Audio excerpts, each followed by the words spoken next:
بسم الله الرحمن الرحيم. الحمد لله والصلاة والسلام على رسول الله. في اليوم 22 من شهر مايو آيار من عام 1947 أرست باخرة أسترالية يطلق عليها الباخرة كاتومبا في ميناء عدن اليمني للتزود بالوقود، فخرج منها بعض الرجال للتنزه في المدينة، حيث التقى بهم رجل من فضلاء بلدة الشيخ عثمان بجوار عدن اسمه السيد عبد حسين الأدهل، فما أن تعرف عليهم وعلى اسم أبيهم حتى كاد يصعق من هول الصدمة، فأسرع إلى السفينة ليتأكد من صدق ما سمع، فرأى شيخا تبدو من بين قسمات وجهه الغائرة مظاهر للعظمة والسمو لا تخفى على أحد، وتظهر على يديه وساقيه الهزيلتين علامات لسلاسل وأغلال وكأنها نحتت في جلده نحتا. فسأله السيد الأذهل عن هويته، فرفع ذلك الشيخ الكبير رأسه ونظر نحوه بعينين كعيني الصقر الجارح، ثم أخبره بكل عزة وشموخ عن اسمه. فلم يصدق السيد الأذهل نفسه بأنه أمام ذلك البطل الإسلامي الأسطوري الذي اختفى منذ ما يزيد عن 20 عاما، وما هي إلا لحظات حتى وصلت إلى القاهرة برقية سرية من ميناء عدن اليمني. الأمير محمد عبد الكريم الخطابي غادر عدن على الباخرة كاتومبا. التوقيع الأدهل. بعد ذلك وردت إلى الملك فاروق ملك مصر آنذاك في قصره بسرايا القبة هذه الرسالة: جلالة مولانا الملك المعظم، وردتني برقية من عدن بأنه قد مر بها الأمير محمد عبد الكريم الخطابي أمير الريف بمراكش وأسير فرنسا بجزيرة ريونيون منذ 20 سنة، وهو بطريقه لمنفاه الجديد بجنوب فرنسا، وستصل به الباخرة كاتومبا غدا الثلاثاء للسويس، وإنقاذه معلق بإشارة كريمة من جلالتكم، ولا سلطة لفرنسا عليه سوى سلطة الخاطف على المخطوف. التوقيع محمد علي الطاهر رئيس اللجنة الفلسطينية بمصر. عندها قام الملك فاروق بمساعدة من عبد الرحمن عزام باشا أول أمين عام للجامعة العربية بتدبير خطة لتحرير الأمير محمد ابن عبد الكريم الخطابي، ليجن جنون فرنسا بعدها على فقدانها الأسير الذي لطالما أذاقها الويلات والهزائم. مرحبا بكم، هذا جهاد الترباني يحييكم في الحلقة الرابعة من برنامج العظماء 100، والتي سنستعرض فيها قصة أسطورة المغرب الأمير محمد ابن عبد الكريم الخطابي. وقد يعجب البعض عن ورود اسم عظيم من عظماء أمة الإسلام ظهر في القرن العشرين الميلادي مباشرة بعد الحلقة الأولى التي عرضنا بها اسم العظيم الأول في أمة محمد صلى الله عليه وسلم، خليفة رسول الله أبي بكر الصديق رضي الله عنه وأرضاه. والحقيقة أنني تعمدت هذا الترتيب لسبب سأذكره في نهاية الحلقة إن شاء الله. فمن هو الأمير محمد ابن عبد الكريم الخطابي، وما هي قصته؟ ولكي نصبر أغوار قصة بطلنا الأسطوري نغور قليلا في التاريخ، ونتحول إلى بلاد المغرب الإسلامي، وبالتحديد إلى بلدة أكدير في الريف المغربي، وهي المنطقة الواقعة في شمال شرق المغرب.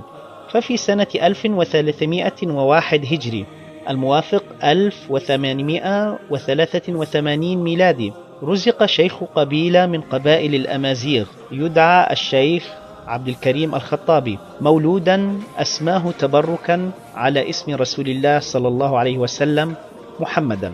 فقرر هذا الشيخ تربية ابنه محمد تربية صالحة منذ نعومة أظافره، فقام بتعليمه اللغة العربية وتحفيظه القرآن، ثم أرسله إلى جامعة القرويين في مدينة فاس يتعلم هناك الحديث والفقه الإسلامي. في ذلك الوقت كانت المغرب تمر بظروف صعبة للغاية، فلقد أدركت الدول الاستخرابية التي يطلق عليها عن طريق الخطأ الدول الاستعمارية، أدركت هذه الدول الاستخرابية أن بلاد المغرب الإسلامي تعتبر بمثابة مصنع للأبطال عبر التاريخ، فمنها خرج مجاهدو دولة المرابطين إلى الأندلس، ومنها أبحرت قوات دولة الموحدين إلى أوروبا، وقبلها أخرجت هذه الأرض الجيوش الإسلامية إلى الأندلس. فلا بد إذن من إنهاء هذا الخطر الإسلامي المستمر.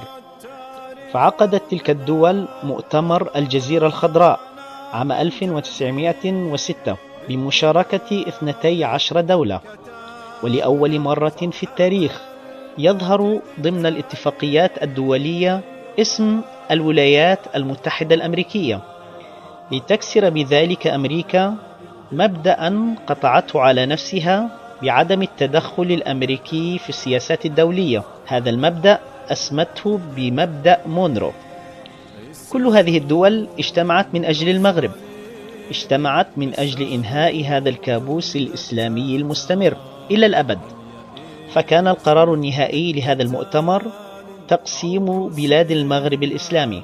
فلم تكتفي تلك الدول بتقسيم مملكة المغرب الإسلامي فحسب، بل قسمتها بطريقة خبيثة عجيبة لم تعرفها شعوب الأرض من قبل، بحيث تضمن تفككها بشكل نهائي. فأخذت فرنسا القسم الجنوبي من مملكة المغرب لتنفصل فيما بعد موريتانيا عن مملكة المغرب الكبرى، ثم أخذت إسبانيا القسم الذي يليه من الشمال وأسمته الصحراء الغربية، ثم مرة أخرى فرنسا إلى الشمال من الصحراء وهي منطقة وسط المغرب الحالي، ثم إسبانيا إلى الشمال أيضا من الساحل الشمالي للمغرب وهي منطقة الريف المغربي. وبين هذا وذاك احتلت ألمانيا وبريطانيا مدنا هنا وأخرى هناك، وظن الجميع أنهم بذلك أنهوا الوجود الإسلامي في بلاد المغرب للأبد. ولكن الشيخ عبد الكريم الخطابي وابنه محمد كان لهما رأي آخر، فبدأ بتجميع القبائل المتناحرة على راية الإسلام الواحدة ومراسلة الخليفة العثماني في عاصمة الخلافة.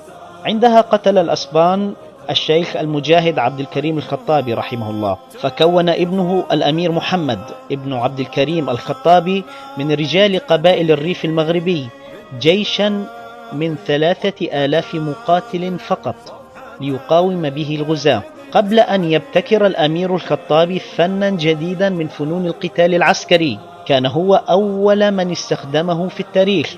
أطلق عليه اسم حرب العصابات، وقد استخدم ثوار العالم بعده ذلك الفن العسكري القائم على فنون المباغتة والكر والفر. ولم يكتفي الخطابي بذلك، بل قام أيضا بابتكار نظام آخر في المقاومة. اعترف الزعيم الفيتنامي هوشيمين أنه اقتبسه من الأمير الخطابي في قتال الفيتناميين الأمريكيين بعد ذلك بسنوات، وهو نفس النظام الذي طوره رجال فلسطين في غزة بعد ذلك. هذا النظام هو نظام حفر الخنادق الممتدة تحت الأرض حتى ثكنات العدو. فقام بذلك البطل الإسلامي الخطابي بتلقين الجيش الإسباني درسا في فنون القتال. ولما تضاعفت خسائر الإسبان في الريف الإسلامي، قام ملك إسبانيا بإرسال جيش كامل من مدريد تحت قيادة صديقه الجنرال سيلفستري، والتقى الجمعان في معركة أنوال الخالدة. اجتمع جيش إسباني منظم مكون من 60,000 جندي مع كامل عدتهم الحربية مقابل 3,000 مجاهد مسلم فقط يحملون معهم بنادق بدائية.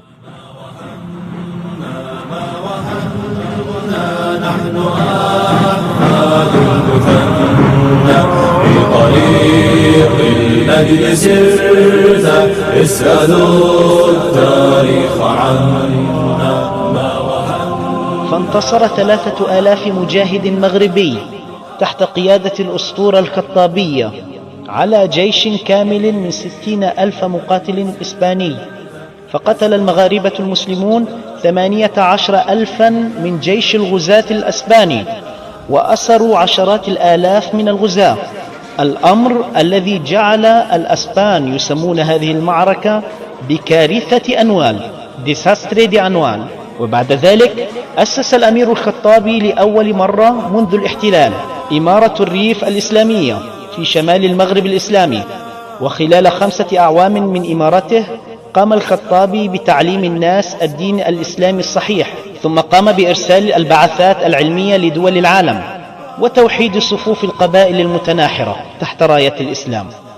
وكما هو متوقع بعد كل صحوة إسلامية اجتمعت دول الصليب مرة أخرى لكي يقاتلوا الأمير محمد بن عبد الكريم الخطابي. ثم قامت طائرات فرنسا وإسبانيا بإلقاء الأسلحة الكيميائية والغازات السامة على المدنيين في الوقت الذي حاصر فيه الأسطول الإنجليزي سواحل المغرب.